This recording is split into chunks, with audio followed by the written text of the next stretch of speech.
유람선 식당 테이블 위에 있는 음식이 간 만들어진 것 같아요. 다들 치우고 떠난 것 같아요.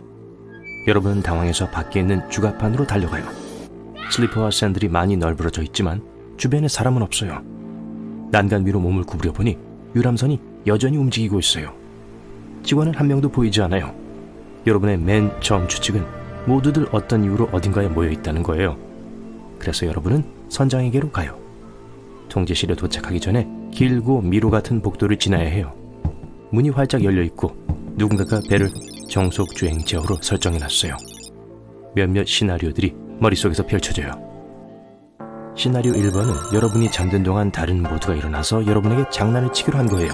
그래서 배 어딘가에 분명히 숨어 있을 거예요. 주변에 아무도 없어서 당황하고 있을 때 갑자기 튀어나와 멋진 파티와 케이크로 여러분을 놀라게 할 거예요. 여러분이 생각해낸 두 번째 시나리오는 모두가 유람선 여행을 즐기고 있는 동안 배가 우연히 탑승해 있던 동물을 포함한 모든 사람들과 4차원에 들어갔다는 거예요. 그렇다면 여러분은 왜 두고 간 거죠? 세 번째 가능한 시나리오는 모두가 근처에서 더 좋은 유람선을 발견하고 더 좋은 걸 타기 위해 배를 포기하기로 결정했다는 거예요. 여러분에게 알려주는 걸 그냥 깜빡한 거죠. 하지만 왜 물건을 남겨두고 음식은 먹다가 만 걸까요? 여러분은 제어 장치가 뭘 의미하는지 알아내려고 해보지만 그냥 무작위의 장치와 반짝이는 빛들 뿐이에요. 공부할 팝업 매뉴얼도 없지만 꽤 빠른 와이파이는 있어요. 노트북을 켜서 이것들이 뭘 의미하는지 빠르게 검색해요. 여러분은 금방 배가 안전한 모드에 있고 물이 너무 거칠어질 때를 감지하는 자동 센서가 있다는 걸 알아내요. 소셜미디어를 열어 다른 사람에게 연락해보려 하지만 폰에 접속이 안 돼요. 케이블로 연결된 노트북만 작동돼요. 본토와 연락할 수 있는 무전기가 있어요. 전화를 걸어보지만 아무도 받지 않아요. 갑자기 알림이 떠요. 휴가 중이거나 고향에 있는 친구들의 사진을 보지만 거기엔 아무도 없어요. 아무도 없는 배경만 있어요. 여러분만 빼고 모두가 공식적으로 사라졌어요. 마지막으로 나머지 3개로 연락을 시도해보지만 아무도 받지 않아요. 유람선의 세부 사항 중 일부를 확인하다가 가장 가까운 선착장에 도착할 때까지 약 11일이 필요하다는 걸 알게 돼요. 지도를 보고 나서 나흘만 가면 되는 작은 외딴 섬을 보게 돼요. 이 유람선은 시속 37km인 20노트로 여행해요. 그런 동안 여러분은 배를 조사하고 멋진 장소들 중 몇 군데로 들어가 봐요. TV 광고에서 사람들이 없는 유람선의 텅 빈 배경을 보여줘서 좀 외로워 보여요. 7일간의 유람선 여행에서 큰 선박은 4,080kg의 상추와 24,000kg의 계란을 쓸 수 있어요. 일반적으로 1,000명 이상의 사람이 있는 유람선에서 하루에 2,000개의 스테이크와 1,000개의 구운 감자가 소비돼요. 기술적으로 몇 년은 버틸 수 있는 음식과 재료가 엄청 많이 있어요. 안내 대색에 가서 인터폰 라디오를 통해 공식적인 발표를 합니다. 저기요. 귀뚜라미 소리만 나네요. 좋아, 이게 무슨 장난이라면 재미없거든? 이제 나와도 돼. 난 간식 먹으러 선착 내려갈 거야. 대답을 기다리지만 아무도 나오지 않네요. 여러분은 배 아래 가판으로 가기로 해요. 하지만 내려가기 전에 아무도 없는 아이스 스케이트장을 확인해봐요. 아이스 스케이트화를 신고 잠깐 빙판을 돌아봐요. 귀찮게 하거나 여러분에게 이래라 저래라 하는 사람이 없어서 기분이 좋아요. 그 후 게임룸을 확인하고 아케이드 게임을 해요.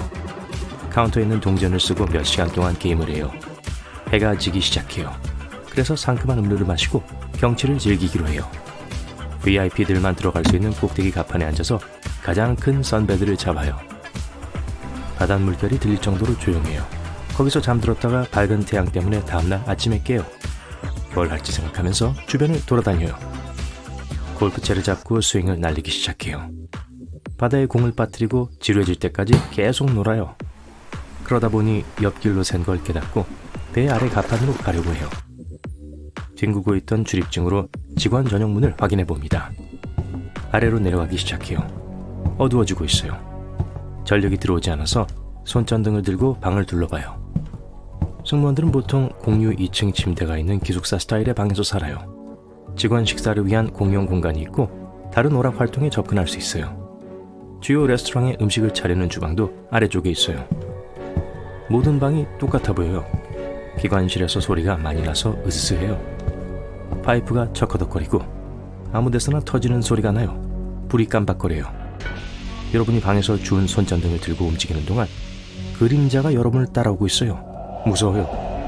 거기 사람이 있는지 보려고 불러붙지만 들리는 건 복도에 울려 퍼지는 자신의 목소리뿐이에요. 길을 잃었어요. 위 가판으로 돌아가려고 하지만 모든 게 똑같아 보여요. 뛰면서 당황하기 시작해요. 뭔가에 걸려서 손전등을 잃어버려요. 너무 어두워요. 발을 이리저리 흔들면서 빠져나갈 길을 찾으려고 해요.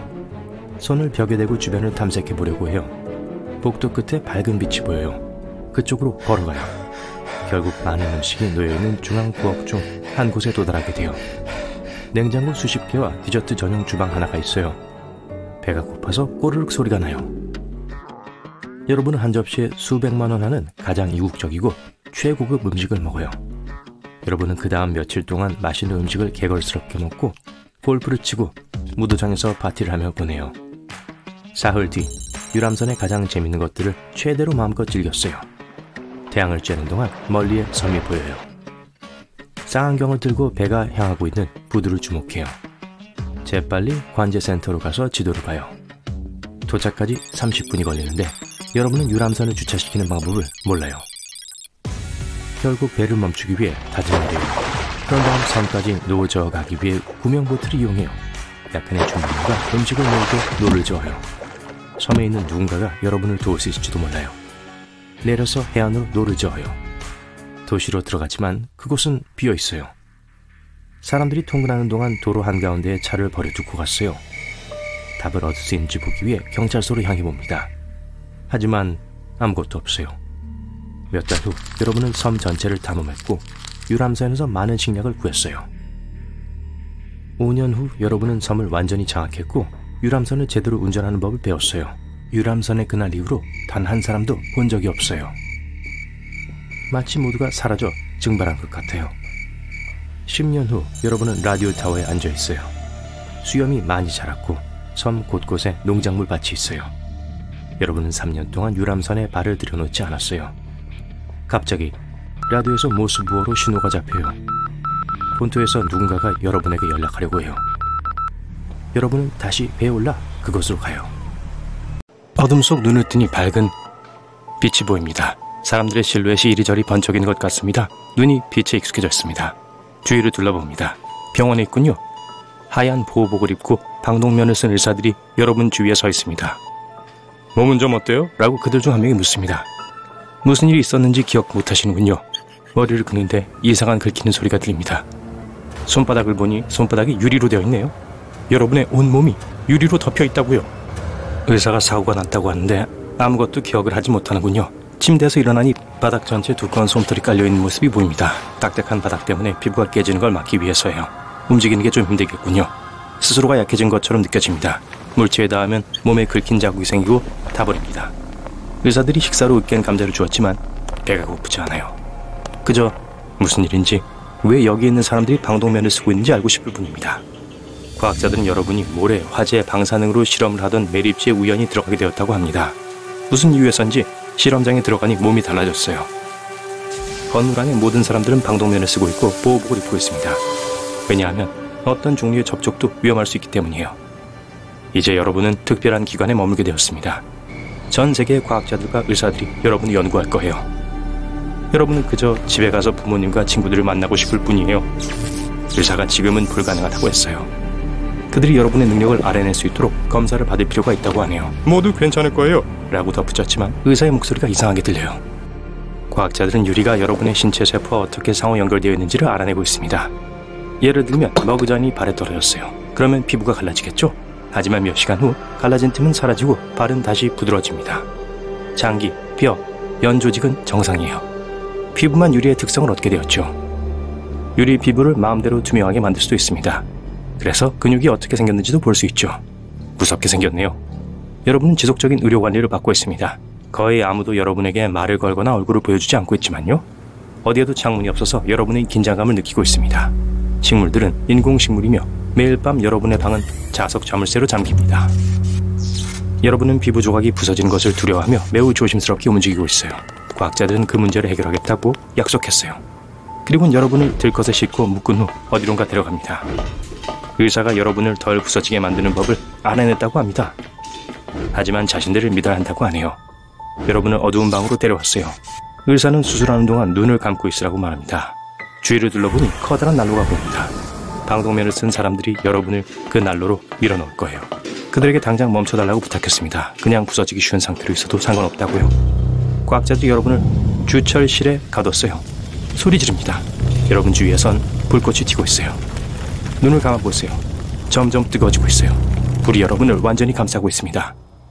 마치 화산 안에 있는 것 같지만 아무런 고통이 느껴지지 않습니다. 몇 분 후 불길이 사라졌어요. 차가운 공기가 벽으로부터 몸에 불어오기 시작합니다. 연구원들은 여러분을 오븐에서 꺼냈어요. 의사에게 결박을 풀어달라고 부탁하자 의사는 직접 할 수 있을 겁니다 라고 말했어요. 근육에 힘을 주자 끈이 쉽게 찢어졌습니다. 바닥에서 몸에서 놀라운 힘이 느껴집니다. 의사가 말하길 이제 여러분의 피부는 강화 유리가 되었다고 합니다. 콘크리트나 금속보다 더 강하다는 뜻이죠. 하루 종일 업그레이드한 피부를 테스트해봤어요. 벽을 쉽게 부수고 어떠한 손상도 견딜 수 있습니다. 불, 화살, 망치 등 어떤 것도 피부를 부술 수 없어요. 하루가 끝날 때쯤 의사들은 여러분을 따라 병실로 들어왔어요. 그 순간 경보가 울렸어요. 이들은 문을 닫는 것도 잊고 소동의 근원으로 달려갔습니다. 여러분은 침대에서 나와 복도로 걸어갔습니다. 건물 전체가 빨간 불빛으로 반짝이고 있네요. 사방에서 시끄러운 사이렌이 울리고 있어요. 엘리베이터 문이 열리고 방독면을 쓴 몇몇 사람들이 뛰쳐나옵니다. 그래서 가장 가까운 사무실에 가서 숨었어요. 여러분은 지나쳐갔어요. 이제 방을 둘러보고 있습니다. 이곳은 실험실인 것 같아요. 앰플, 도구 등 다양한 과학용품이 도처에 널려있네요. 벽에는 셀 수 없이 많은 엑스레이 사진들도 붙어 있습니다. 작은 손전등을 찾아서 주머니에 넣었어요.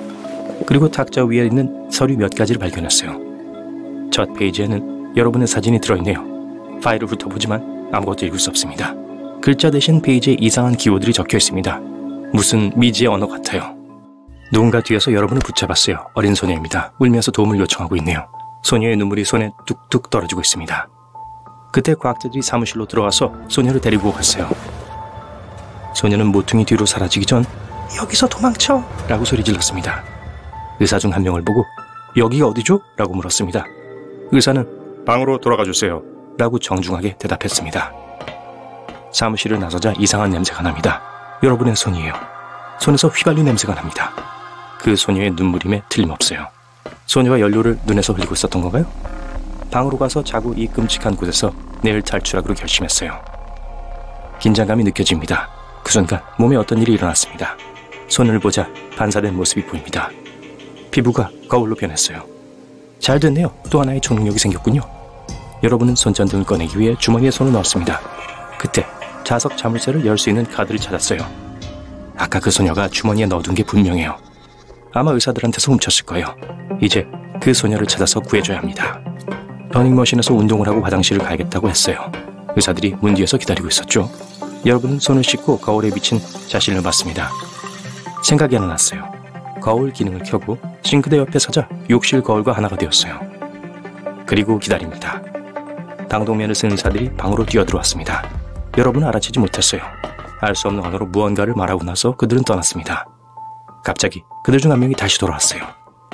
거울에 비친 자신의 모습을 여러분의 얼굴로 자세히 들여다봅니다. 다행히도 여러분은 알아채지 못했어요. 잠시 후 그는 사라졌습니다. 잠시 후 여러분도 밖으로 나와 복도를 달려내려갔습니다. 뒤에서 목소리가 들리네요. 다시 피부를 거울로 바꾸고 모퉁이를 돌아 숨었습니다. 한 무리의 과학자들이 여러분 앞을 지나쳐갔어요. 이제는 다른 길로 가고 있어요. 긴 복도를 달리고 있는데 막다른 골목이 보입니다. 망설임 없이 벽을 뚫고 들어갔어요. 여긴 본당이군요. 이곳엔 사람들을 가둬둔 폐쇄실이 많습니다. 화염에 휩싸인 누군가가 내화실 안을 걷고 있군요. 다른 문 뒤에서 또 다른 남자가 하나 보입니다. 그의 머리에는 머리카락 대신 식물이 자라고 있습니다. 이상한 초능력을 가진 사람들이 도처에 있군요. 여러분은 자석 카드를 사용하여 모든 문을 열었어요. 하지만 아무도 그들의 방을 떠나지 않습니다. 왜 그랬어? 아직 모르는 거야? 라고 눈 대신 등불을 가진 할머니가 묻습니다. 여러분 그 방들 중 하나에서 자석 카드를 준 소녀를 찾을 수 있었습니다. 그 소녀에게 함께 도망가자고 했지만 그저 여러분을 바라보며 고개를 가로저을 뿐이에요. 그 순간 경보가 다시 울리고 문이 닫혔습니다. 복도를 뛰쳐나가자 길고 어두운 다른 복도가 나왔어요. 문을 닫고 자물쇠를 부쉈습니다. 어둡네요. 손전등을 켜고 빛이 몸쪽으로 향하게 비쳤어요.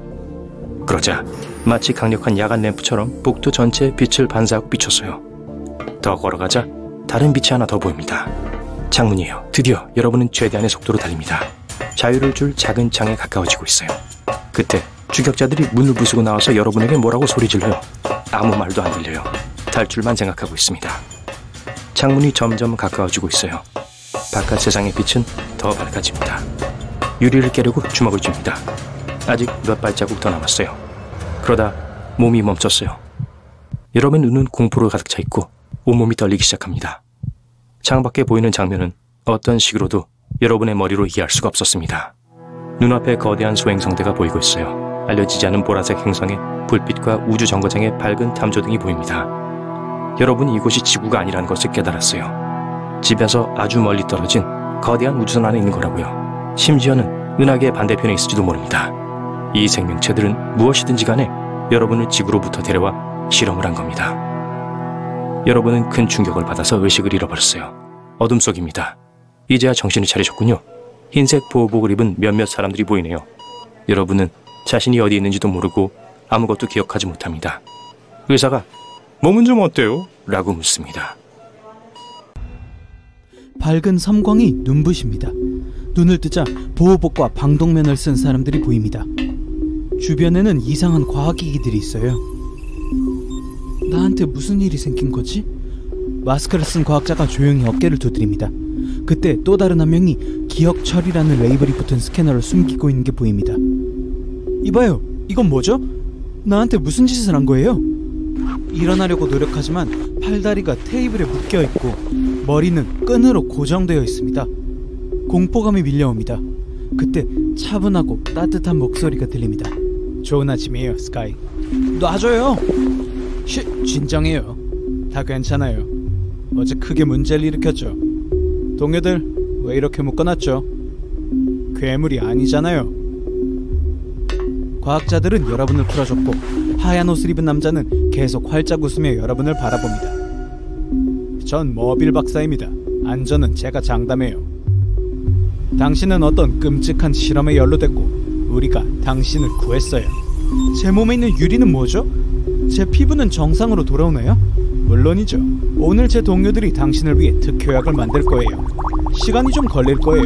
하지만 저녁 때쯤이면 예전 모습을 되찾을 겁니다. 그럼 내일 집에 가는 걸 도와드릴게요. 그동안 제 동료들이 방으로 안내해드릴 겁니다. 휴식이 필요해요. 휴, 드디어 안심해도 될 것 같습니다. 운이 좋은 것 같군요. 이 사람들은 여러분에게 해를 끼칠 것 같진 않아요. 머빌 박사의 시계에서 삐 소리가 납니다. 나중에 봐요, 스카이. 복도를 따라 방으로 걸어가면서 여러분은 집 생각을 하고 이 친절한 과학자들이 곧 어떻게 여러분을 집으로 데려다 줄까 생각합니다. 아버지가 염려하실 거예요. 며칠 동안 집을 비웠으니까요.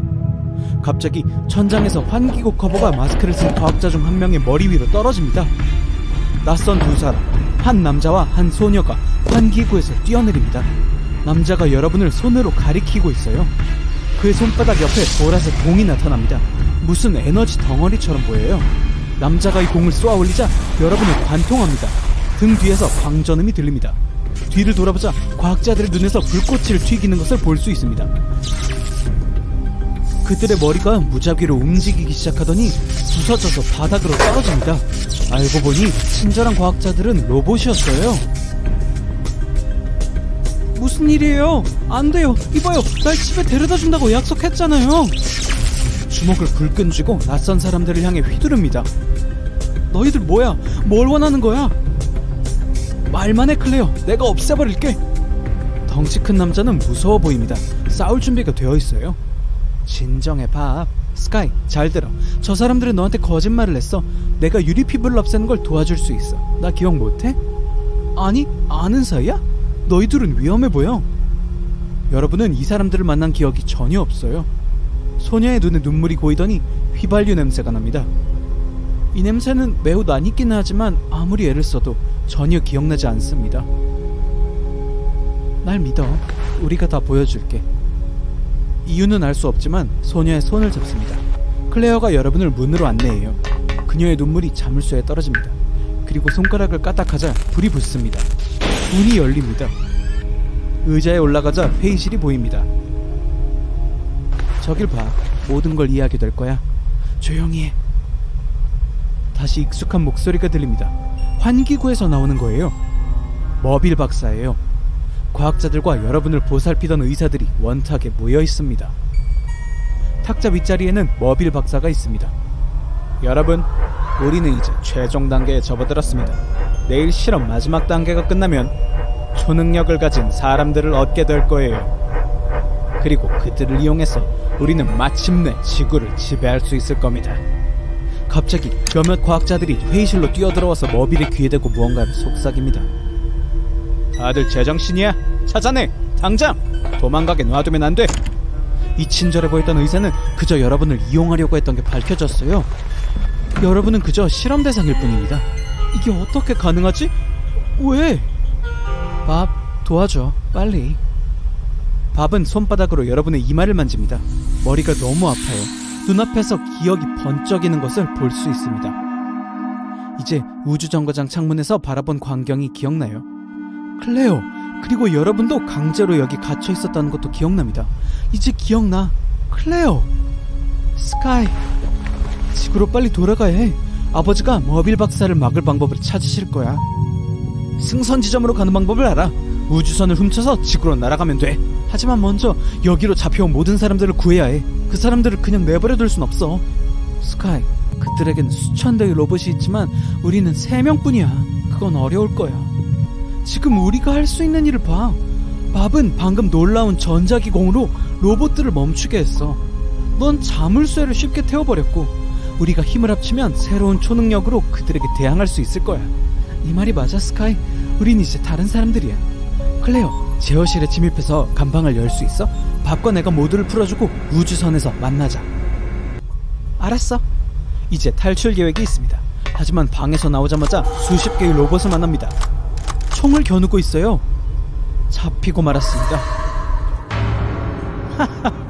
순진한 10대 몇 명이 날 이길 수 있을 거라 생각했나?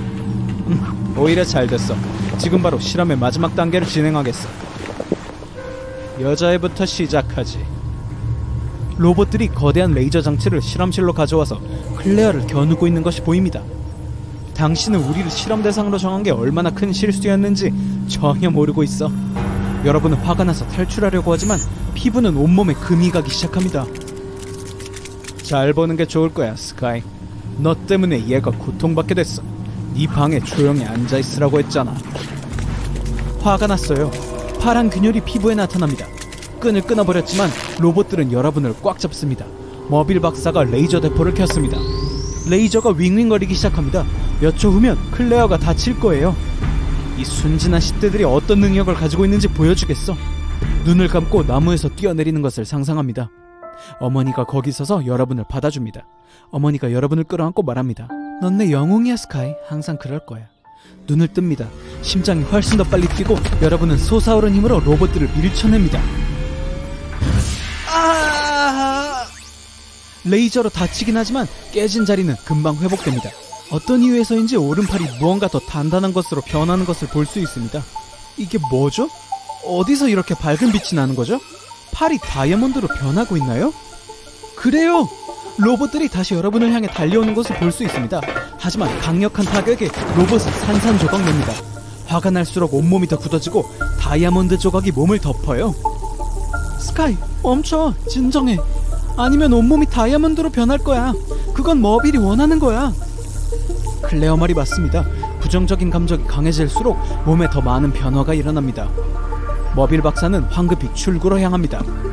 그를 뒤쫓지만 그는 무거운 문 뒤로 사라집니다. 친구들을 풀어줍니다. 로봇들이 오기 전에 다른 사람들을 구해. 내가 통제센터로 가서 감방을 열어볼게. 그럼 승선 지점에서 만나. 클레어, 조심해. 너한테 무슨 일이 생기면 나 자신을 용서할 수 없을 거야. 날 찾을 수 있을 거야. 하지만 어떡해. 클레어의 눈에 눈물이 고였고 뛰어가며 휘발유 방울을 남겼습니다.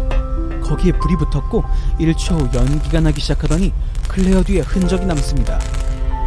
이제 클레어에게 돌아갈 수 있어요. 스카이, 서둘러!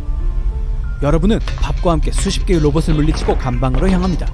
밥, 너무 많아. 만져봐. 정말? 여러분은 다이아몬드 손으로 보라색 에너지 덩어리를 만집니다. 그 공은 손을 통과해서 여러 개의 공으로 나뉘고 밥은 공을 로봇들에게 바로 보내서 작동을 멈추게 만듭니다. 우와, 대단해. 맞아, 진짜 슈퍼히어로 같아. 한편 클레어는 통제센터로 달려갑니다. 두 로봇이 길을 막아요. 로봇들이 그녀를 잡지만 클레어의 눈이 빛나기 시작합니다. 로봇들의 눈도 밝아지다가 멈춥니다. 갑자기 로봇은 서로 싸우기 시작했고 클레어는 그들을 지나쳐 달아납니다. 필요한 버튼을 누르자 모니터에 모든 감방 열림이라는 표시가 나타납니다. 여러분과 밥은 복도에서 감방문이 열리는 것을 봅니다. 할머니 한 분이 감방 밖을 내다보고 있어요. 한쪽 눈 대신 밝은 스포트라이트를 갖고 있습니다. 할머니, 도망가야 해요. 내 개야. 도치, 이리 와. 여러분, 절 따라오세요. 우리가 집에 데려다 줄게요. 복도에서 로봇 몇 대가 여러분을 기다리고 있어요. 뒤에서 개 짖는 소리가 들립니다. 도치, 공격! 이 고물들을 처리해! 고개를 돌리자 개가 뒤로 물러서더니 로봇을 향해 뛰어들면서 고슴도치로 변하는 것을 볼 수 있습니다. 로봇들을 꼬리로 밀어내고 쓰러뜨립니다. 여러분은 개를 껴안고 웃습니다. 잘했어. 그런데 너한테 새로운 이름을 지어줘야겠어. 여러분은 목적지에 거의 도착했습니다. 우주선으로 통하는 거대한 문에 다가갑니다. 우리가 해냈어. 멋진 팀이야. 잠깐, 클레어는 어디 있어? 잡힌 거 아닐까? 서둘러야 해, 스카이. 클레어를 두고 갈 순 없어. 갑자기 끔찍한 소리가 귀를 찌릅니다. 머리가 아프고 몸을 비틀기 시작하고 바닥에 쓰러집니다. 이 순간 머빌 박사가 커다란 방출기를 들고 나타났습니다. 미안해, 스카이. 내가 남긴 화재 흔적을 따라왔어. 모두들 자신이 슈퍼히어로라고 생각하겠지? 내 최신 발명품은 어때? 내가 한 가지 제안을 하지. 계속 싸운다면 너희 모두 곧 죽게 될 거야. 아니면 내가 문을 열고 모두를 보내주는 대신 스카이는 나랑 남는 거야. 스카이, 그건 안 돼. 문을 폭파시키면 무언가 방법이 있을 거야. 위험을 무릅쓰고 도망칠 수 있겠지만 그러면 모두가 위험에 처하게 됩니다. 하지만 만일 항복한다면 다시는 집에 갈 수 없을 거예요. 그렇게 할 테니 그걸 꺼요. 여러분은 머빌 박사에 가야만 합니다. 이제 넌 지금 있었던 모든 일이 있게 될 거야. 내가 널 지구를 완전히 장악하도록 도와줄 다이아몬드로 바꿀 거니까. 머빌 박사가 몇몇 버튼을 누르고 여러분은 손으로 얼굴을 가립니다.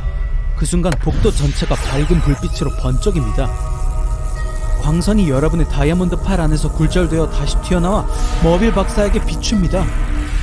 머빌 박사가 갑자기 변합니다.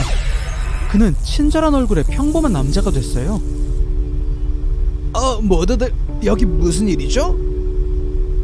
믿을 수 없어요. 이제 그가 기억을 잃었어요. 스카이, 지금이 기회야. 이 문을 어떻게 열지? 갑자기 할머니가 앞으로 나섭니다. 할머니 눈에서 나오는 불빛은 점점 더 집중됩니다. 문을 쳐다보고 있어요. 빛이 닿는 부분에 다른 쪽으로 향하는 통로가 보입니다. 여러분은 팀원들과 함께 문을 통과합니다. 빛이 꺼집니다. 등 뒤로 통로가 닫힙니다. 이제 아무것도 집으로 가는 것을 방해하지 않을 거예요. 고향으로 가는 거야. 이제 아버지가 가르쳐준 모든 걸 기억해야 해. 여러분은 어두운 우주 공간을 비행하고 있습니다. 마침내 자유예요. 밥과 클레어가 옆에 있습니다. 도치도 여러분 발치에 앉아 있어요. 모두들 우리 슈퍼 할머니 활약을 봤지? 어떻게 문을 통과할 수 있게 했지? 할머니가 윙크를 합니다. 모두들 웃습니다. 스카이 선장이 우리 목숨을 구했어. 미안해, 난 겁쟁이였어. 도움이 없었다면 할 수 없었을 거야. 잠깐, 그런데 선장이라고? 당연하지, 선장. 모두들 이의 없지? 모든 승무원들이 웃으며 고개를 끄덕입니다. 넌 나의 영웅이야. 내가 널 거기 남겨두고 떠날 거라고 생각한 건 아니지? 여러분은 클레어에게 몸을 숙여 그녀의 볼에 키스합니다. 손이 갑자기 다이아몬드에서 유리로 되돌아갑니다. 알다시피 무엇보다도 내 피부를 되찾고 싶어. 방법을 알고 있다고 했지? 뛰어난 과학자 친구가 있어. 우리가 돌아가면 분명히 도와줄 거야. 혹시 로봇은 아니겠지? 누가 여기로 전화를 하는 거지? 아빠? 물론 우주로 전화를 할 수 있는 사람은 아빠뿐이지. 아들, 괜찮아? 여러분은 제복을 입은 군장교들이 아버지 뒤에 서 있는 것을 볼 수 있습니다. 네, 집에 가고 있어요. 할 이야기가 너무 많아요. 그 말을 들으니 반갑구나. 하지만 지구로 돌아오면 안 돼. 통화가 끊어집니다. 당황해서 버튼을 누르기 시작합니다. 아빠, 잠깐만요. 왜요? 갑자기 여러분은 우주에 혼자 있다는 것을 깨닫습니다. 그리고 이제 집에 돌아갈 수가 없어요. 봐, 좌표를 확인해. 지구에 접근하는 신호가 보여? 응, 절반 정도 왔어. 하지만 돌아오지 말라고 했잖아. 난 명령을 따르는 걸 잘 못해. 곧 파란 하늘을 보게 될 거야. 최고 속도로 전진! 블랙홀을 만나지 않기를 바라자. 스카이! 유성이야! 우리 쪽으로 다가오고 있어! 방패막 작동! 좋아! 궤도에 따르면 우리를 향해서 시속 9만 킬로의 속도로 접근하고 있지만 약간의 시간이 있어. 밥! 모든 동력을 엔진으로 집중시켜. 모두들 잘 잡아. 많이 흔들릴 거야. 방패막이 70%에서 급격히 떨어지고 있어, 스카이.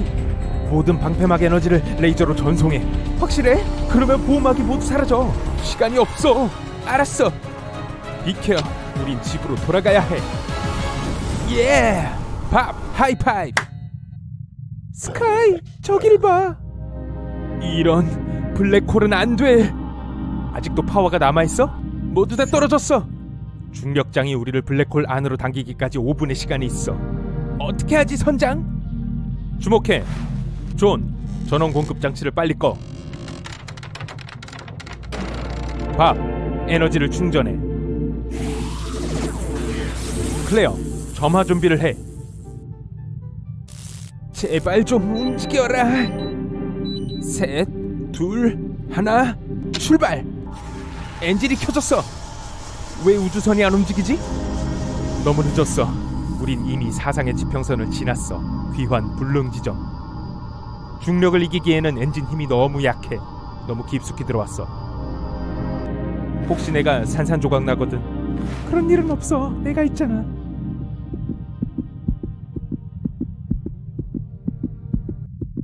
꼭 잡아. 스카이!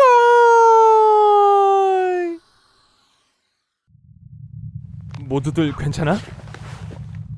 할머니, 불빛을 비춰주세요. 별로 무섭지 않네. 여기에서 미래로 날아갈 수 있을 거야. 봐, 전체 우주의 빛이 좁아지고 있어. 할머니, 빛을 저쪽으로 비춰주세요. 그리고 텔레포트를 켜주세요. 벌써 블랙홀의 중심에 있어.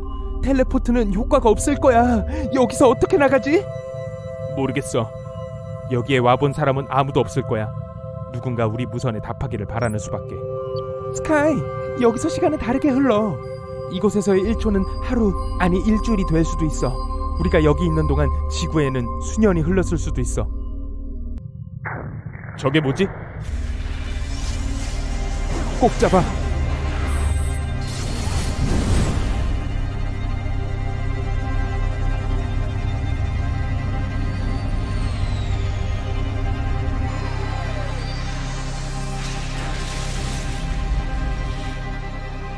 좋았어.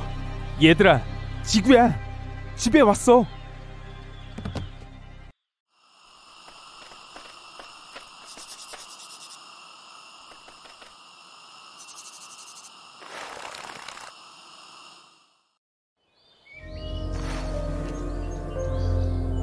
클레어, 밥, 할머니, 존, 어디 있어?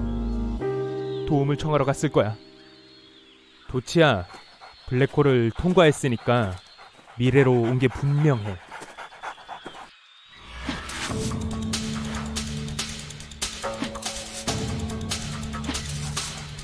안녕하세요. 지금이 몇 년도죠? 2250년. 뭐라고요? 도치야, 우리 정말 멀리 왔어. 밥이 좋아하겠어. 죄송하지만 먹을 것 좀 있나요? 바나나랑 유칼립투스 잎이 있는데. 뭐라고요? 잎을 먹는다고요? 그래요. 아주 영양분이 많아요. 믿을게요. 혹시 여기서 다른 사람들을 못 보셨나요? 소녀랑 덩치 큰 남자를 봤어요. 폭포로 갔어요. 내가 데려다 줄게요.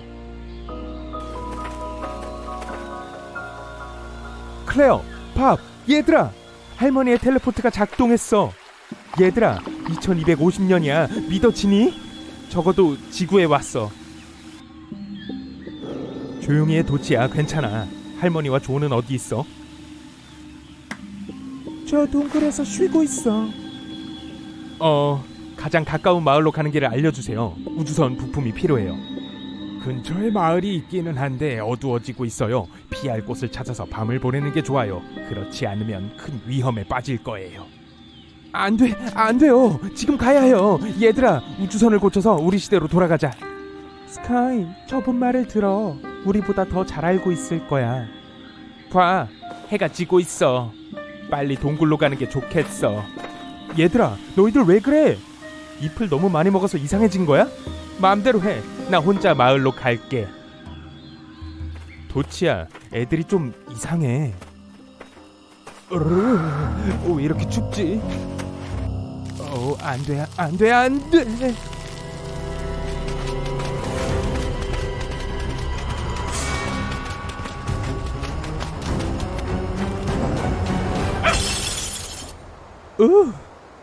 너희들 말이 맞았어. 이 섬을 먼저 탐사해야겠어.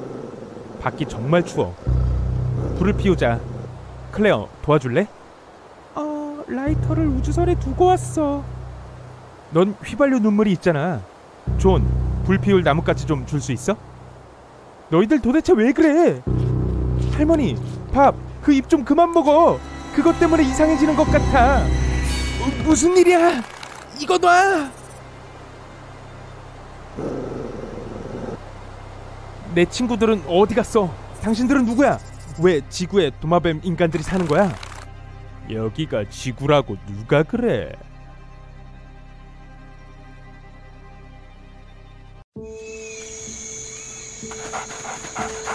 잘했어. 이리 와.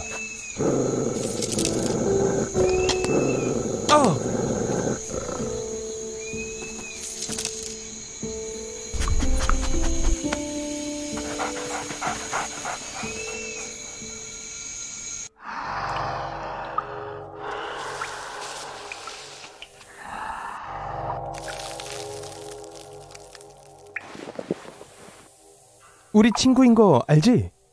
그래? 난 친구 가져본 적 없는데. 넌 왜 가끔 사람이고 가끔 도마뱀인지 말해줄 수 있어?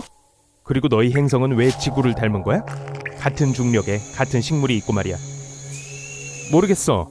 우린 낮에는 사람인데 밤이 되면 도마뱀으로 변해. 친구라는 건 뭐야? 친구는 서로 잘 대해주는 거야. 그러니까 날 보내줘. 그럼 내가 나뭇잎 많이 찾아줄게. 그래, 가자. 멈춰. 도마뱀 행성의 보스가 도착했어. 이제 내가 너로 변해서 영원히 인간으로 남을 거야. 초능력을 가진 내 친구들이 이미 내가 있는 곳 반쯤 왔어. 과연 그럴까? 걔넨 감옥에 있고 다음 보름달까지만 살 거야. 그리고 나서 영원히 사라지겠지. 뭐 그럼 그렇게 유리가 되고 싶으면 나로 변해봐. 그럼 내가 널 바로 깨부술 거야. 걱정 마. 연약함을 해결할 방법을 찾을 테니까. 그리고 유리 피부를 없앨 거야. 너야? 왜 안 되는 거지? 누군가의 사랑이 그를 지켜주고 있어. 클레어! 그렇다면 쟤는 쓸모없겠군. 저 녀석을 어떻게 할진 마을 사람들에게 맡기자.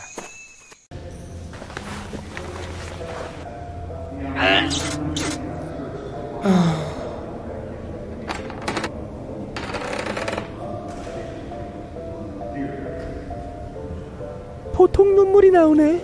내 초능력은 어디 갔지? 나도 아무것도 못해. 됐어. 우린 끝났어. 그러면 다르게 행동하자. 거기 조용해. 경비원님, 뭔가 착오가 있는 거예요. 우린 평범한 사람들이에요. 그냥 여행 중이었다고요. 법적으로 우린 통화를 한번 할 수 있는 권리가 있어요.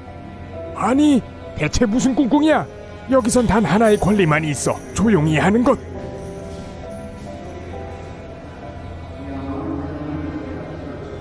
얘들아, 스카이! 저놈들이 어떻게 하려는 거지? 들려? 해지호그야. 오, 여기 귀여운 건 누구야? 착하지?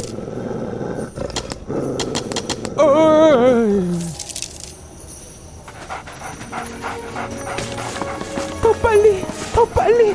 스카이를 구해야 돼.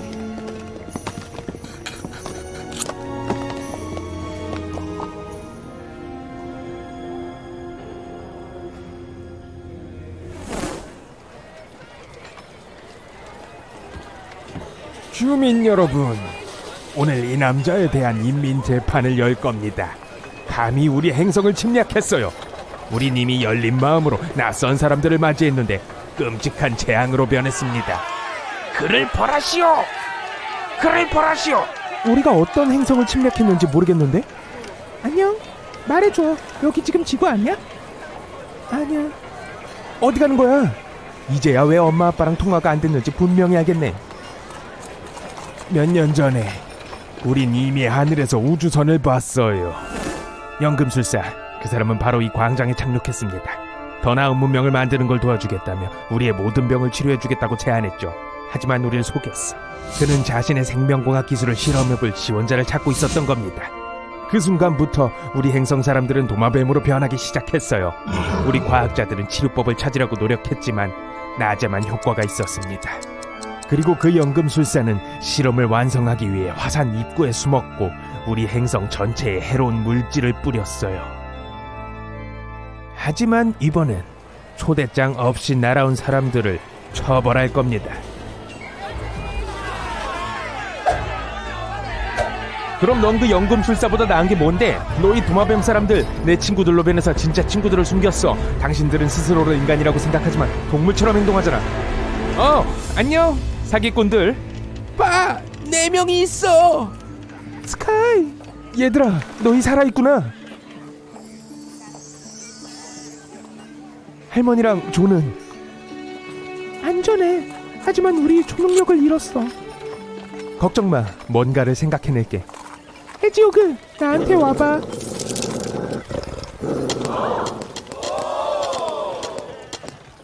연금술사가 여러분의 인간으로서의 능력을 빼앗았고 여러분은 그에게 화낼 권리가 있습니다. 하지만 동물처럼 행동한다면 여러분 안에 남은 인간성도 파괴될 겁니다. 네 말이 맞아. 스카이, 우린 동물이 아니야. 우린 사람이야. 우리는 우리의 문명을 돌봐야 해. 다들 용서해줘. 다른 사람 몸에 사는 건 힘든 일이야. 두 번째 약은 여전히 연금술사 손에 있어. 도울게요, 리자드빌 여러분. 연금술사에게 가서 잃어버린 약을 가져오겠습니다. 어두워지기 전에 도착해야 돼. 내가 길을 가르쳐 줄게.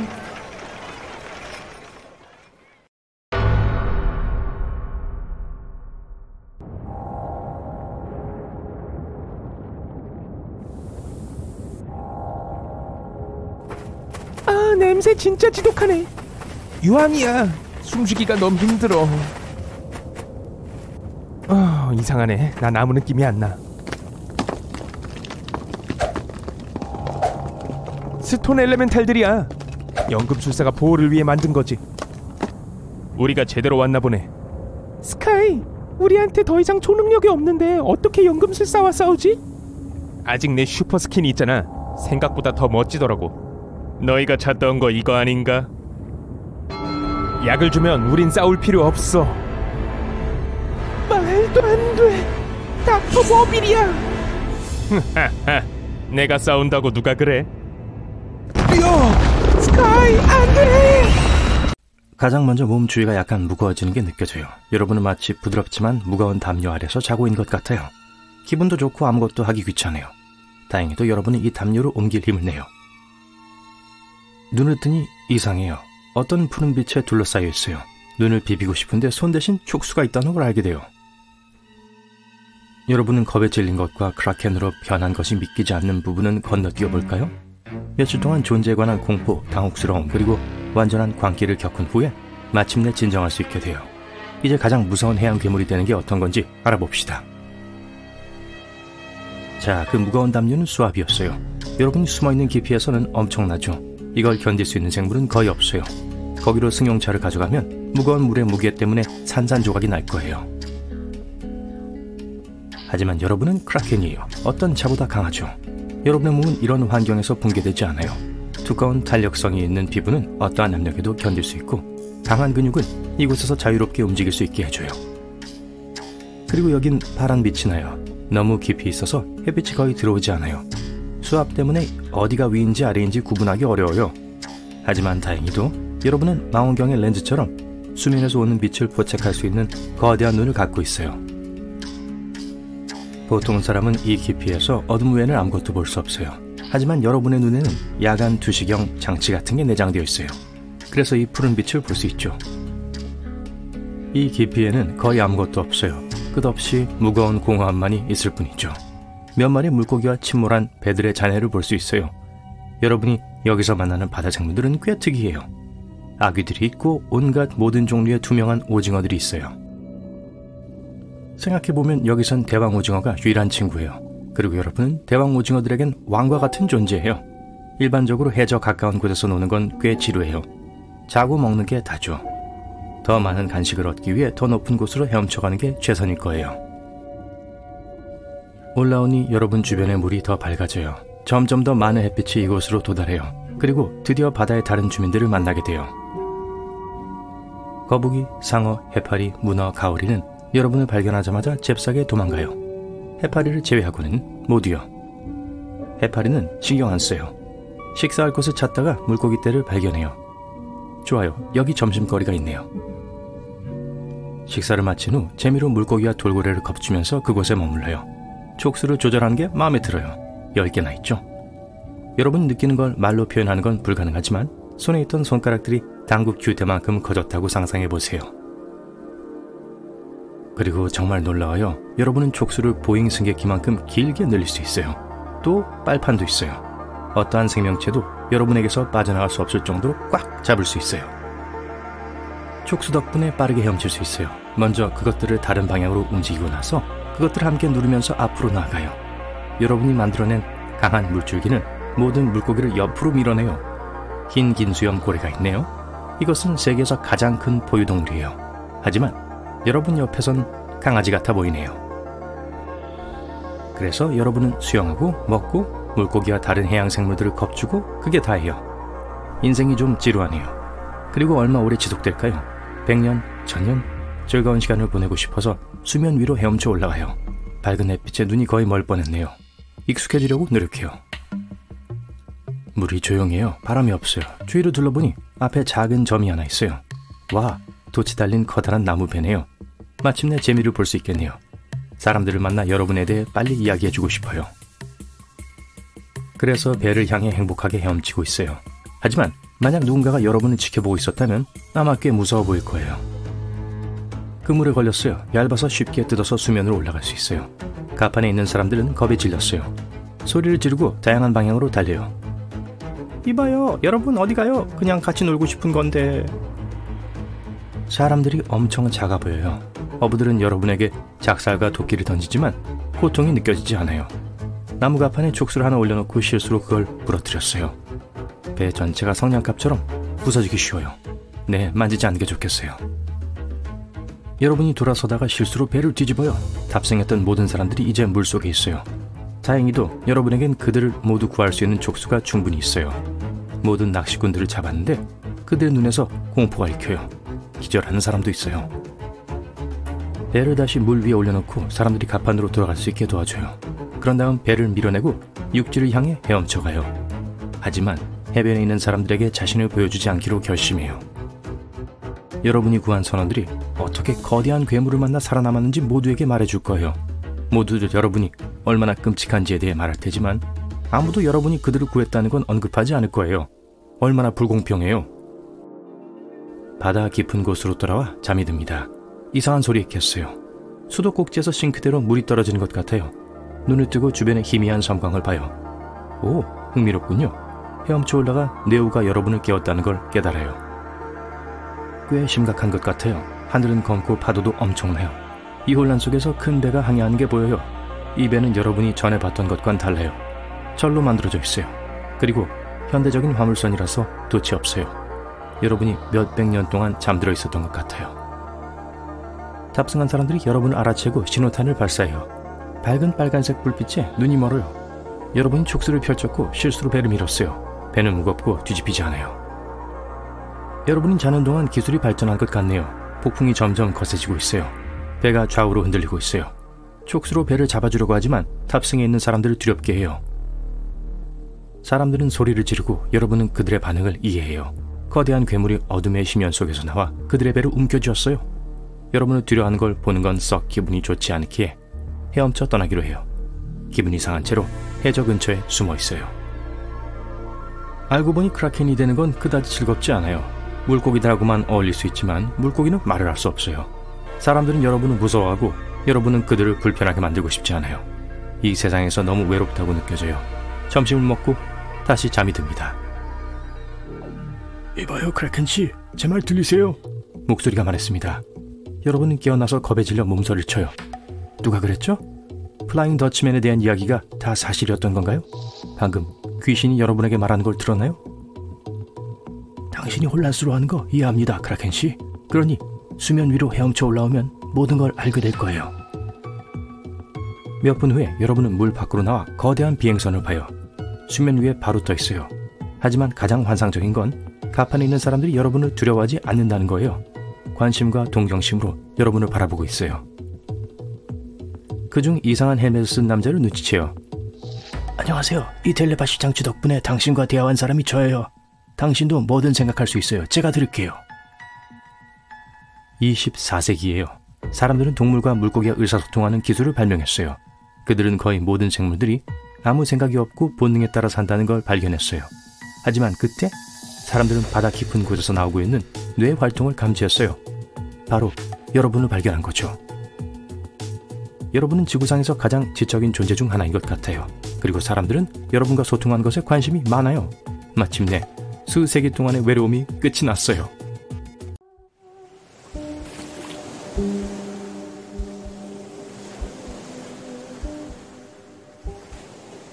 야, 메갈로돈, 네가 어딘가에 있다는 거 알아. 널 한 번만 볼 수 있었으면 좋겠다. 맥, 있지. 오늘이 바로 그날이야. 하지만 그 사람이 날 사랑하지 않는다면?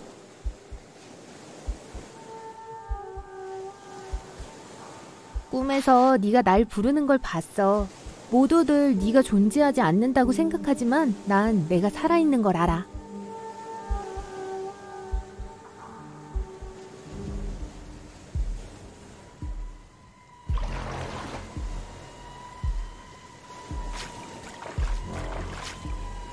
맥?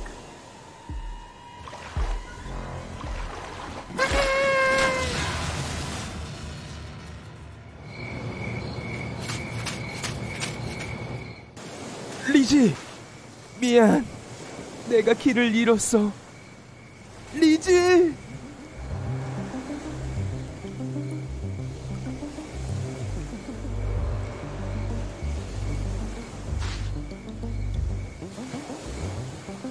리지!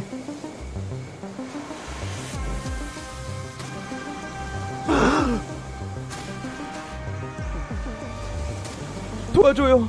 누가 좀 도와줘요.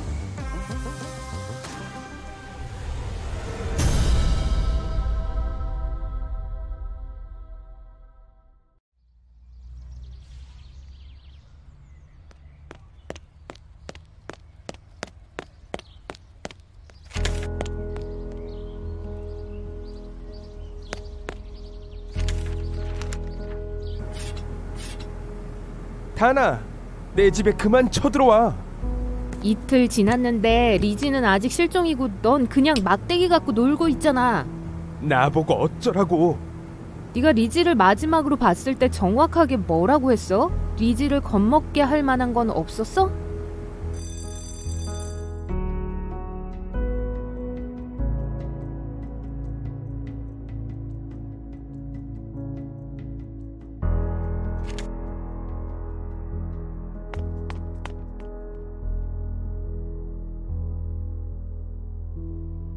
리지가 항상 매그를 기다리는 곳에서 만나기로 했었어. 리지는 매그가 멸종되지 않았다고 생각해.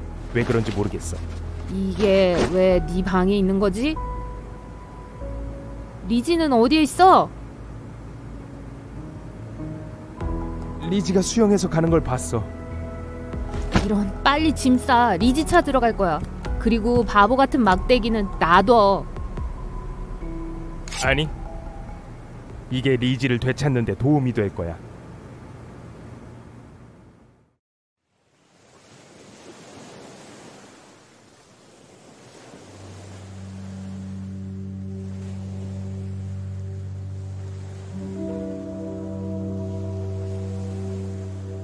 나 이 섬 전에 본 것 같아. 매그야, 안녕?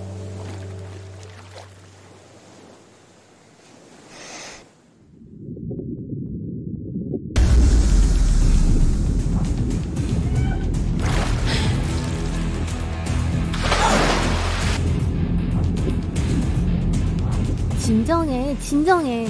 널 해치지 않아. 난 너의 친구야. 제발 날 먹지 마. 잠깐, 너 내 말 알아들어?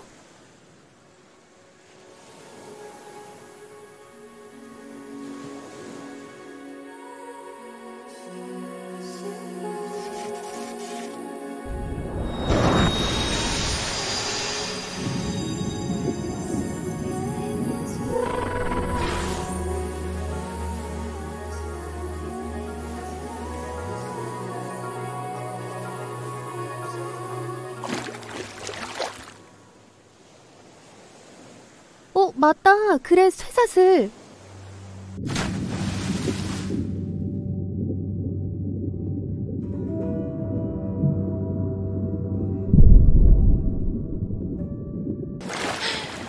야, 너 어디 가는 거야?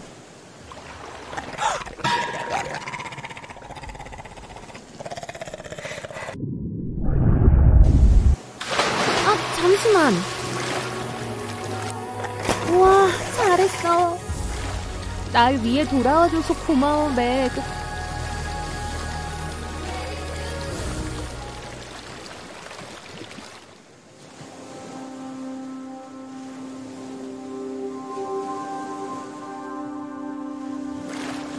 좋아, 난 준비됐어.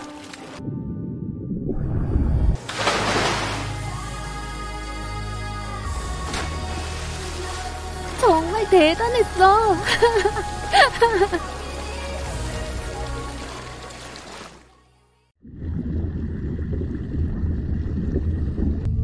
완전 쓰레기네. 이건 네 최고의 발명품이야? 축하해. 목소리 낮춰. 이번이 첫 시승식이잖아. 내 발명품은 비난받기 싫어한다고. 너 진심이야? 우리가 익사하면 너한테 복수할 거야. 리지가 대체 왜 멀리 수영을 해갔을까? 제일 가까운 섬에 있었으면 좋겠다. 모르겠어. 그렇지만 리지를 찾을 때까지 우린 돌아가지 않아. 너네 둘이 사겨? 근데 상상도 못하겠다. 왜? 아니야. 생물학 선생님이 마침내 놀리는 걸로 걸렸네. 우리 어디로 가는 거야? 아무도 이야기하지 않는 섬으로 갈 수 있어? 아니야, 그건 미신이야, 바보야. 어떤 사람들은 사실이라던데? 아주 오래전 혜성이 공룡을 멸종시켰어. 혜성은 아름다운 섬 근처 어딘가로 떨어졌다고 믿어졌지. 그 충격이 너무 커서 시간과 공간에 균열이 생겼고 그로 인해 섬이 숨겨졌어. 이 섬은 지구상의 모든 멸종기간 동안 그대로 있을 수 있었어. 빙하기도 아무 영향을 못 미쳤고 문명도 그걸 정복하지 못했어. 아무도 그걸 발견하지 못했어. 이곳은 거기 사는 사람들의 안식처가 되었어. 그리고 그곳을 떠나고 싶어하는 사람들에겐 감옥이었지. 가끔 다른 세계의 영역으로 연결되는 불길한 유령 안개 형태의 입구가 열려 어떤 사람들은 신화 속 짐승들과 고대 동물들이 그곳에 산다고 하지. 또 멀리서 보면 사람 같아 보이지만 물갈퀴가 있는 잔인한 바다 짐승들도 있지. 그들은 불길한 안개와 함께 나타나 원하는 걸 가져가지. 아니야, 할머니 쪽 동화 같네. 우리 아빠가 안개와 같이 사라졌는데. 미안, 전혀 몰랐어. 나 리지가 수영하면서 사라질 때 물갈퀴를 본 것 같아. 왜 말 안 했어? 서둘러야겠다. 우리 집에 가는 거야. 널 우리 생물학 선생님께 보여드려야겠다.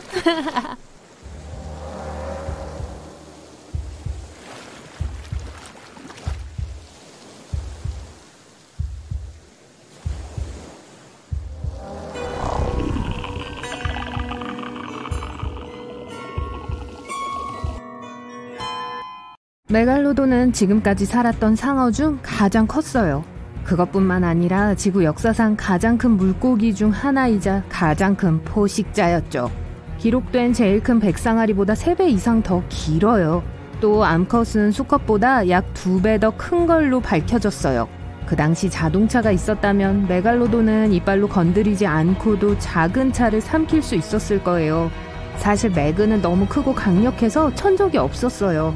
바다에서 바다로 자유롭게 헤엄치는 무관의 바다의 왕이었어요.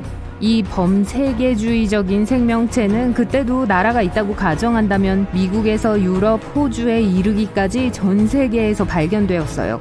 매그의 화석은 남극 대륙을 제외한 모든 대륙에서 발견되었어요. 모두들 남극 대륙은 건너뛰네요. 과학은 메갈로돈이 360만 년 전에 멸종했다고 해요. 하지만 여전히 바다의 가장 깊은 곳에 살아있을 수 있을까요? 무시무시한 이름인 메갈로돈은 크다라는 뜻의 메가스와 이빨이라는 뜻의 오돈이라는 2개의 그리스 단어에서 유래되었어요. 합쳐서 큰 이빨을 의미하는데 확실히 그 이름에 걸맞았죠. 그 이빨 하나가 사람 머리 크기와 같아요. 5개의 무시무시한 줄에 걸쳐 총 276개의 거대한 이빨을 갖고 있었어요. 모든 역사에서 오직 몇 마리의 검치호랑이와 티라노사우루스만이 그와 비슷한 더 큰 이빨을 가졌었죠. 바로 그런 게 제가 보고 싶은 대결이에요. 메갈로돈은 수백만 년 전에 사라졌고 현대 고고학자들이 발견한 거대한 이빨만을 남겨두었죠. 바다의 약 80%만이 탐험되었어요. 그러니까 해저에 뭐가 숨어 있을지 누가 알겠어요. 하지만 만약 여러분이 그걸 해낼 수 있다고 해도 매그와 마주칠 가능성은 낮아요. 우리처럼 상어들은 따뜻한 연한 해역을 선호했어요. 심해에서 사는 건 짐승들에게 너무 추울 거고 음식도 부족할 거예요. 또 몸 전체는 그 밑에 거대한 수압에 짓눌리는 걸 피하기 위해 진화해야 할 거예요. 이들이 아직까지 존재할 것 같지는 않지만 불가능한 건 아니에요. 이제 메갈로돈의 출현에 대해서 과학자들은 그것이 백상아리처럼 보이지 않았다고 생각하고 있어요. 메갈로돈은 다른 물고기과에 속하며 아마도 거대한 샌드타이거 상어처럼 생겼을 거예요. 납작한 주둥이에 작은 눈, 등지러미는 뒤로 움직였어요. 모래상어는 크기가 거의 같은 2개의 등 지느러미를 갖고 있어요. 색깔은 밝은 갈색이고 배는 하얀색이에요. 온몸에 모래상어와 같은 갈색, 빨간 반점을 갖고 있었을지도 몰라요. 우리는 메갈로돈을 화석으로 처음 발견했을 때 무시무시한 걸로 생각하곤 했었죠. 때는 르네상스 시대로 거슬러 올라가요. 사람들은 바위 속에서 이빨을 발견했어요. 처음에 이 이빨은 용이나 뱀의 혀로 여겨졌어요. 그리고 이것이 이 이빨의 주인이 어떻게 생겼을지에 대해 그린 첫 그림이에요. 무서운 코와 면도날처럼 날카로운 이빨을 가진 거대한 주둥이를 가졌죠. 메갈로돈은 보통 거대한 백상아리의 한 종류로 묘사되지만 이건 흔히들 하는 오해예요. 사실 오늘날의 백상아리의 조상들은 매그와 같은 시기에 존재했었어요. 하지만 둘은 친한 친구가 아니었고 심지어 서로 경쟁했었죠. 백상아리는 더 작은 크기와 민첩성을 이용하여 매그의 먹이를 빠르게 잡아채는 더 나은 사냥꾼이었어요. 또 자신들의 절반 크기밖에 되지 않는 매그 새끼들을 먹는 걸로도 알려져 있죠. 이게 멸종에 전혀 도움이 되지 않았어요. 또 우리에겐 메갈로돈이 먹이 사슬의 잔인한 사냥꾼, 왕이었단 증거가 있어요. 무기고의 첫 번째 전투 도구는 타격용 공성 망치였어요.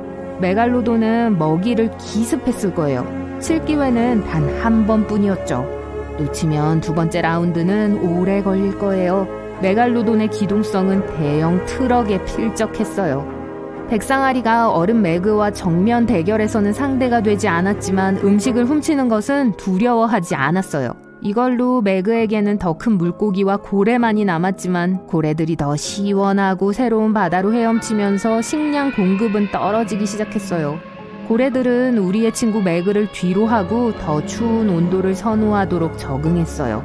메갈로돈은 굶주림 또는 빙하기 때문에 멸종되었어요. 메갈로돈은 백상아리보다 현대의 황소상어에 더 가까웠어요. 짧은 주둥이, 납작한 아래턱, 거대한 무게와 크기를 지탱해줄 커다란 가슴 지느러미. 무서워 보이긴 하지만 이 상어들은 사실 가족을 보살피는 녀석들이었어요.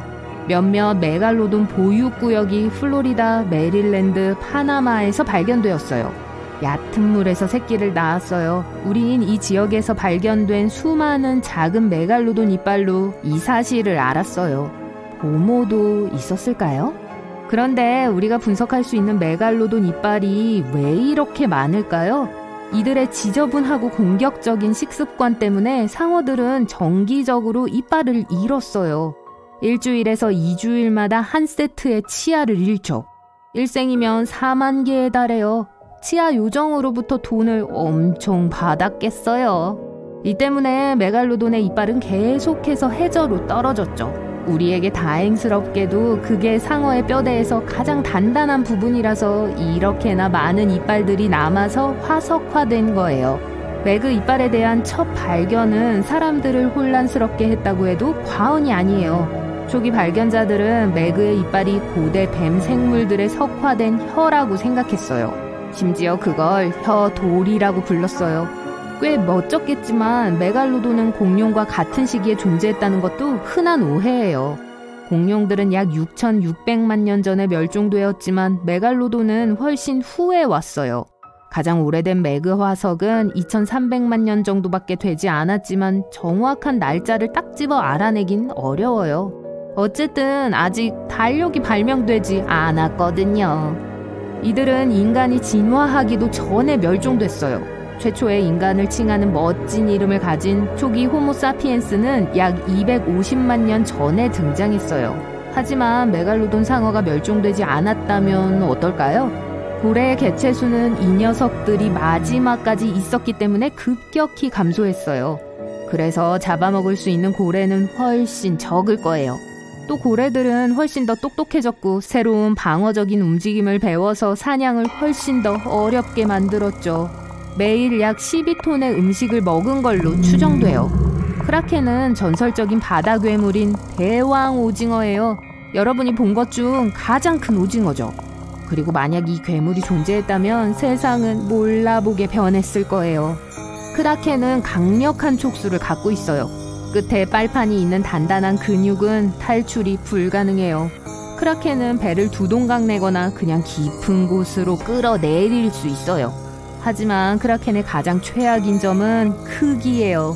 옛날 선원 이야기에 따르면 그 크기는 거의 축구장 10개 정도라고 해요. 크라켄이 축구를 할 수 있을지도 몰라요. 크라켄 전설에 따르면 이 괴물이 너무 커서 선원들이 그걸 작은 섬으로 착각했다고 했어요. 과거 몇 세기 동안 그런 야수를 물리치는 건 불가능했을 거예요. 크라켄이 실제로 존재했다면 자손이 있었을지도 몰라요. 네, 세계의 모든 바다에 모든 배를 침몰시킬 수 있는 거대한 괴물들이 있을 수 있어요. 서식지에 크라켄의 경쟁자가 있을 가능성은 낮기 때문에 개체수가 견고하게 증가할 거예요. 크라켄은 거대하기 때문에 많은 음식을 필요로 할 거고 그래서 다른 큰 바다 동물들의 수가 크게 감소할 거예요. 흰 긴수염고래, 백상아리, 다른 거대한 오징어, 모든 큰 바다 생물들이 멸종위기에 처해질 거예요. 크라켄은 두 종류 속에 속해요. 이 종에는 오징어와 문어가 포함되어 있는데 지구상에서 가장 지능이 높은 생물들이죠. 크라켄은 숙련된 사냥꾼이고 절대 야외에서 싸우지 않을 거예요. 대왕 오징어는 깊은 물에서 살고 모든 동물 중에서 제일 큰 눈을 갖고 있어요. 오징어의 눈은 정찬용 접시만 해요. 이것 덕분에 멀리서도 먹이를 볼 수 있죠. 비슷하게 크라켄은 음파 탐지기가 크라켄을 잡는 것보다 훨씬 더 빨리 그 배를 발견할 수 있어요. 항상 여러분보다 한 수 위일 거예요. 그리 좋진 않죠. 1857년 오징어 부리가 덴마크 해안에서 발견됐어요. 다른 대왕 오징어 하늘이 불타고 있어요. 전 세계의 바다의 거품입니다. 천둥 번개가 대기를 흔들고 있어요. 가장 끔찍하고 강력한 두 괴물이 결투를 벌이고 있습니다. 세계 종말의 조짐이에요. 이 괴물은 쳐다보는 것만으로도 누구든 미치게 만듭니다. 거대하고 잔혹한 크툴루.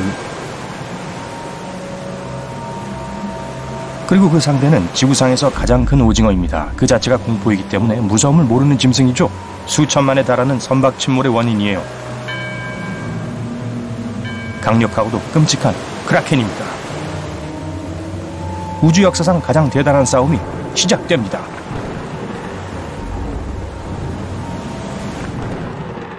여러분은 고요한 바다에서 고깃배를 타고 있어요. 물은 수정같이 맑고 바람도 불지 않습니다. 바다는 수평선과 하나가 됩니다.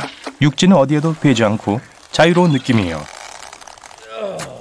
배 옆을 보다가 물속에 있는 뭔가 이상한 것을 발견합니다. 여러분은 넓은 녹색 들판에 둘러싸인 거대한 검은 점 가운데에 떠 있어요. 이게 뭐죠? 물로 유출된 오일이 이렇게 이상한 색깔을 띠는 걸까요? 그렇다면 어떻게 이렇게 완벽한 원형일 수 있죠? 그러다 갑자기 그게 무엇인지 깨닫고는 혈관 속에 피가 얼어붙습니다. 그 검은 원은 거대한 녹색 눈 중심에 있는 눈동자입니다. 물속에서 여러분을 똑바로 쳐다보고 있는 그것은 너무나도 거대해서 여러분의 배는 그 옆에 있는 작은 점처럼 보입니다. 크라켄이에요. 하지만 걱정하지 마세요. 괴물은 여러분처럼 작은 먹잇감엔 관심이 없어요. 크라켄은 수세기 동안 선박들을 침몰시켜왔고 대적할 만한 상대를 만난 적이 없습니다. 해저에는 수천 척의 배가 가라앉아 있지만 그게 무슨 소용이 있겠어요. 크라켄은 진정한 도전을 갈망하지만 상대를 찾을 수가 없습니다. 지구상에서 가장 큰 포유류는 대왕고래인데 크라켄에겐 애완용 금붕어나 마찬가지죠. 심지어 메갈로돈도 이 촉수를 가진 짐승에겐 전투에서 쉽게 질 수 있습니다. 마리아나 해구 바닥에서 거대한 괴물을 찾을 수 있을까요? 아니요, 압력이 너무 높아서 거의 아무것도 살 수가 없어요. 하지만 그때 크라켄은 아이디어가 떠올랐어요. 크라켄은 지구에서 가장 외진 곳으로 향합니다. 그곳은 거의 아무도 방문하지 않고 탐사도 잘 이루어지지 않았죠. 이곳은 포인트 니모라고 합니다. 여기 깊은 바다 표면 아래에는 인간이 출현하기 훨씬 전에 지어진 고대 도시 르리에가 있습니다. 그 폐허 속에서 거대하고 강력한 크툴루가 잠을 자고 있어요.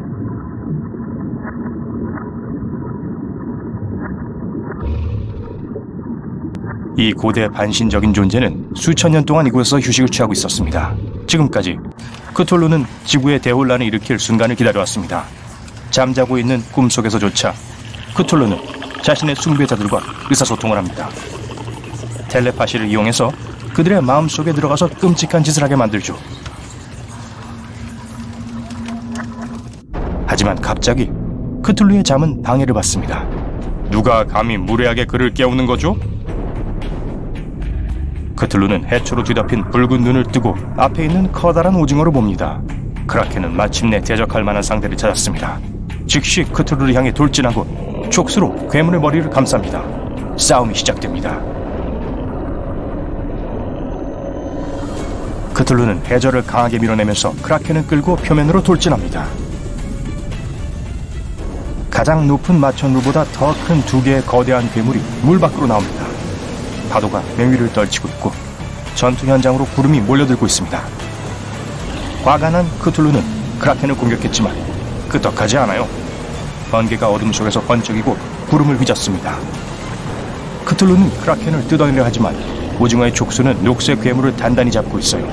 그러는 동안 여러분은 전투가 벌어지는 것을 보기 위해 포인트 니모로 향하고 있습니다. 칠레 해안에서 출항해야 하는데 지금 그곳에서 이상한 일들이 벌어지고 있어요. 수백 명의 선원들이 수십 척의 배에 올라타고 있습니다. 일반 어선뿐만 아니라 중무장을 하고 무기를 실은 해군 함선들도 있어요. 어디로 가는지 물으면 모든 사람들이 어두운 표정으로 대답합니다. 영원으로 향합니다. 크라켄이 우위를 점하고 있고 크툴루는 자신의 추종자들을 불러 도움을 청합니다. 배들이 크라켄을 물리치는 것을 돕기를 바라면서요. 하지만 첫 선박이 육지에서 도착하려면 이틀이 걸릴 거예요. 크툴루는 마침내 크라켄을 뜯어내서 물속으로 던집니다. 오징어는 다시 공격하지만 크툴루는 족수를 잡고 오징어를 머리 위로 들어올립니다. 번개가 크라켄을 치지만 거대한 괴물에게는 작은 불꽃에 지나지 않습니다. 한편 무언가에 홀린 선원들은 갑판 위에 서서 전투가 벌어지는 방향을 바라봅니다. 밤에 그들이 잠이 들면 고대 도시 르리에에 대한 같은 꿈을 꿉니다. 도시 중앙에는 이상한 예배당이 있고 그 안에는 크툴루가 왕좌에 앉아 추종자들을 부릅니다.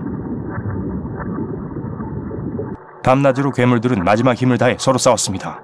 그리고 마침내 작은 점들이 그들 주위에 모입니다. 배들이 도착했어요. 크라켄을 공격할 준비가 되어 있고 크툴루는 그들에게 텔레파시로 명령을 내립니다. 하지만 크라켄도 나름대로 작전이 있습니다. 크라켄이 그동안 그저 재미로 선박을 침몰시킨 건 아니었어요. 종종 크라켄은 어망에 걸린 수천 마리의 해양 생물들을 구했습니다.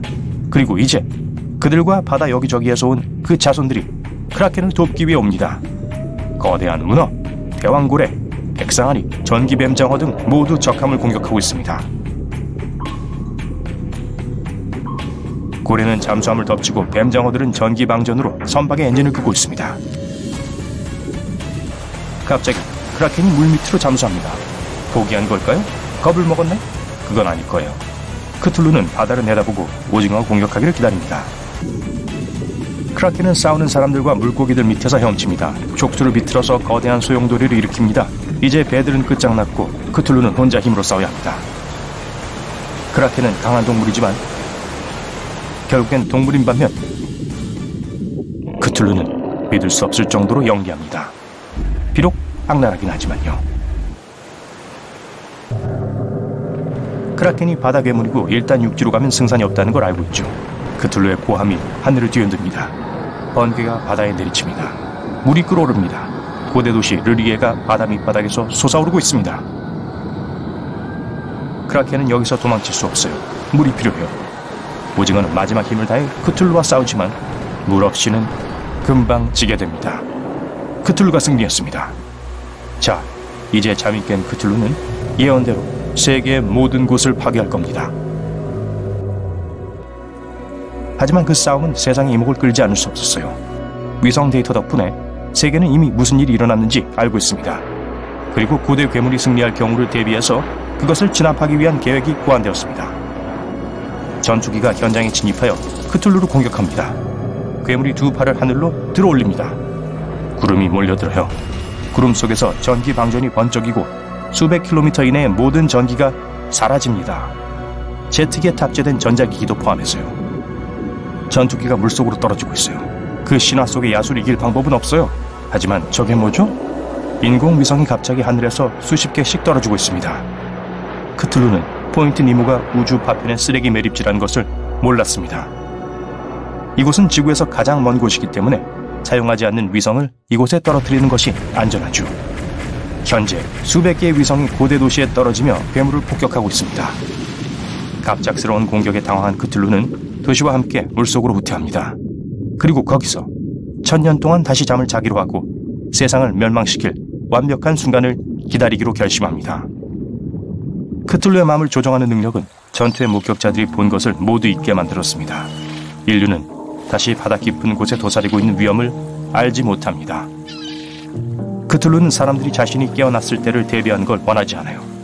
GPS에 이 좌표를 입력하면 포인트 니모가 표시됩니다. 1997년 해양학자들은 바다의 깊숙한 곳에서 신비한 소리를 녹음했습니다. 그것은 블룹이라고 불렸고 인터넷에서 쉽게 찾을 수 있습니다. 이 사건은 많은 사람들이 크툴루의 존재를 믿게 만들었습니다. 하지만 공포는 오래가지 못했는데요. 알고 보니 블룹은 빙하가 갈라지는 소리였습니다. 아니면 크툴루가 사람들이 그렇게 생각하게 만든 걸지도 몰라요. 누가 알겠어요?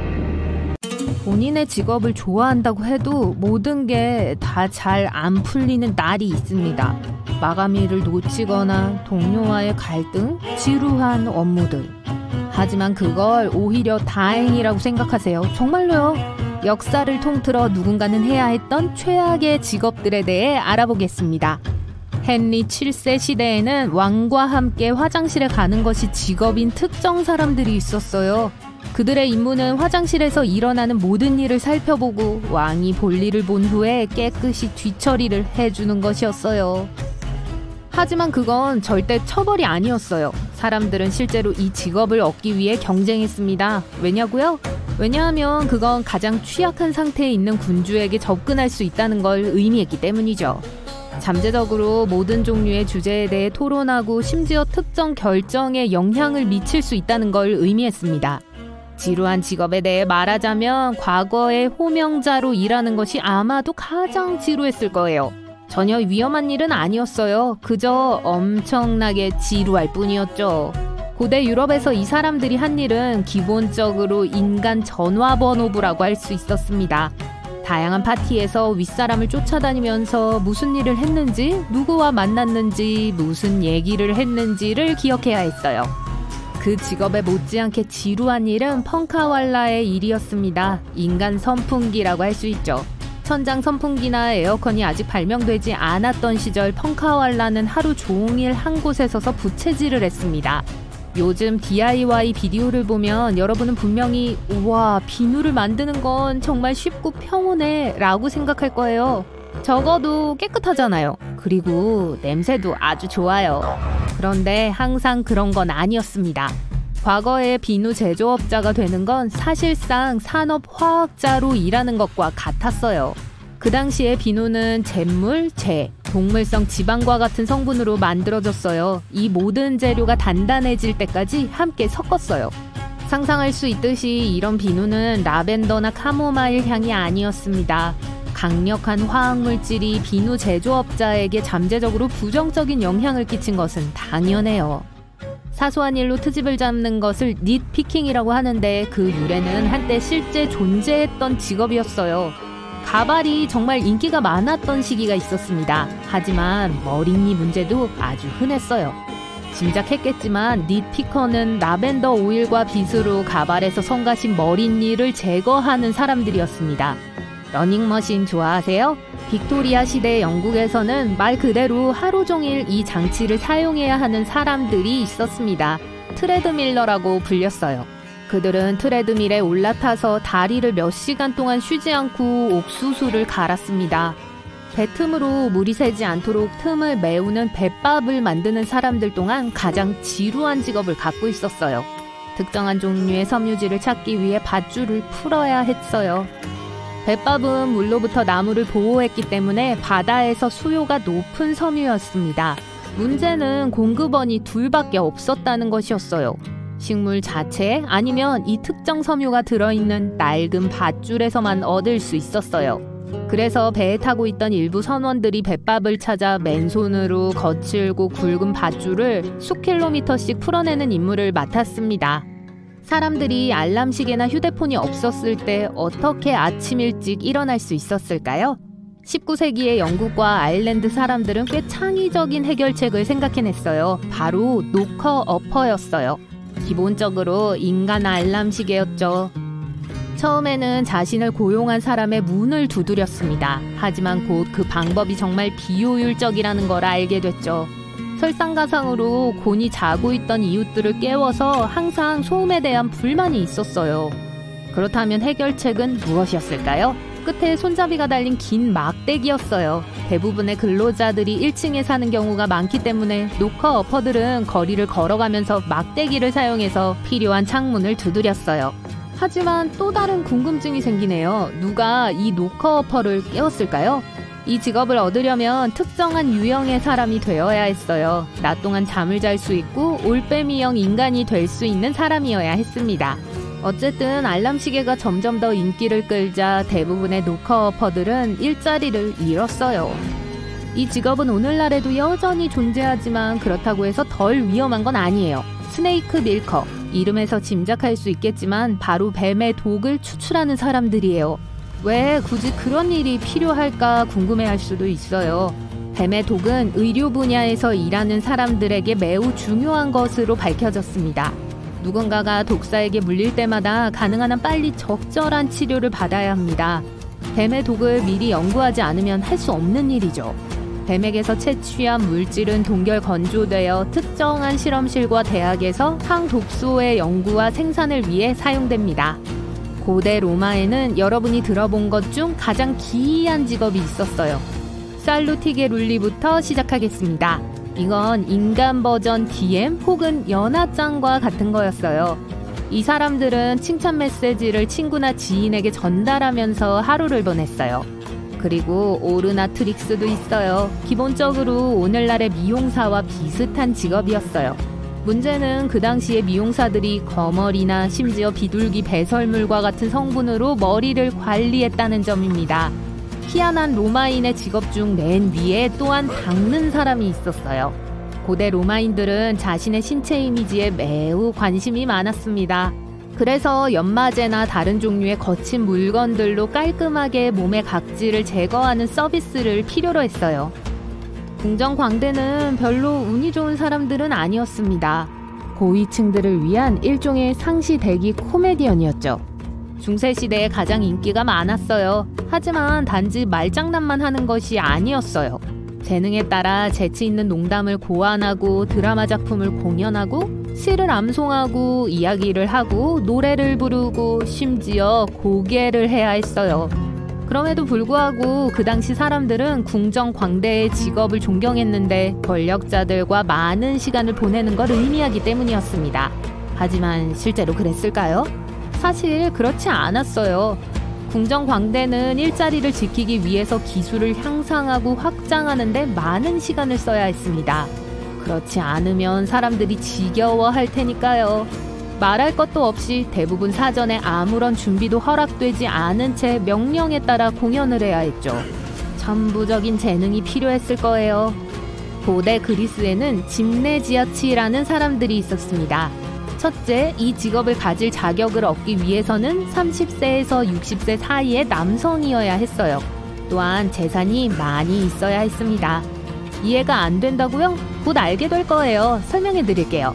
짐네지아치는 1년 동안만 고용되었습니다.